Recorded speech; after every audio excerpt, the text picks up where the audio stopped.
Dr. Corky Eringaard, he was with the college. I think he began his career at GRCC in 1975 when Dick Hawkins was appointed president. Superintendent Runkle said to me as we were bringing our candidates together that he knew of a couple of people that he thought maybe I ought to look at for administrative assistant, plus the ones who had already applied. And Corky was one. He was from Ferris State University. He was young, he was dynamic. He had a great reputation for working closely with students and with faculty. I had a lot of anxiety about coming down and meeting with this guy, but I came to your office and you invited me in, and I sat down and you said, "Would you like something to drink?" And I said, "Sure." And so you reached down underneath your desk and pull out a half-empty Diet Pepsi 2-liter bottle, and you slide a cup over to me that, as I looked at it, I wasn't certain I was the first person to use it that day, and you poured me a cup of warm Diet Pepsi. Corky played several roles. It was really critical. He was helpful to me personally on the legislative side because we had to get state funding, and it's quite a complicated process.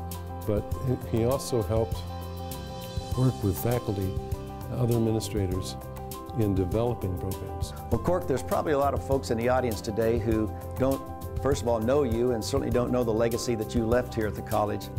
There are a lot of things that happened at this institution that wouldn't have happened, things like the culinary arts program, that you helped start, worked hard to make certain that it was successful.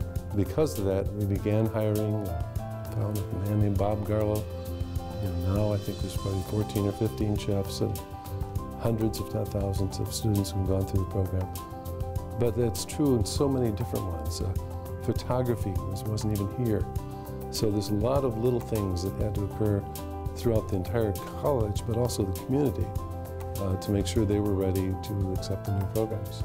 Corky was part of the planning and the execution of the split of GRJC from GRCC in 1991, along with Dick Hawkins, and was part of the team that got the millage passed and got the vote of the Board of Trustees to create Grand Rapids Community College as we know it today. That's the thing we have to stress about him. He was a wonderful listener, still is.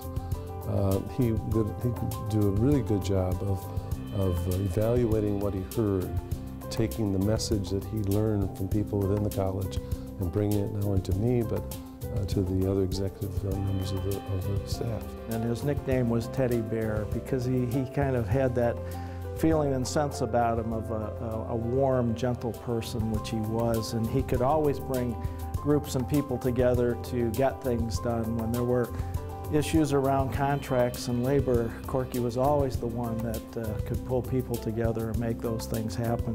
He's a loving person. He's full of verve, and all you have to do is look at him. He's still just like he was, and an extremely happy person.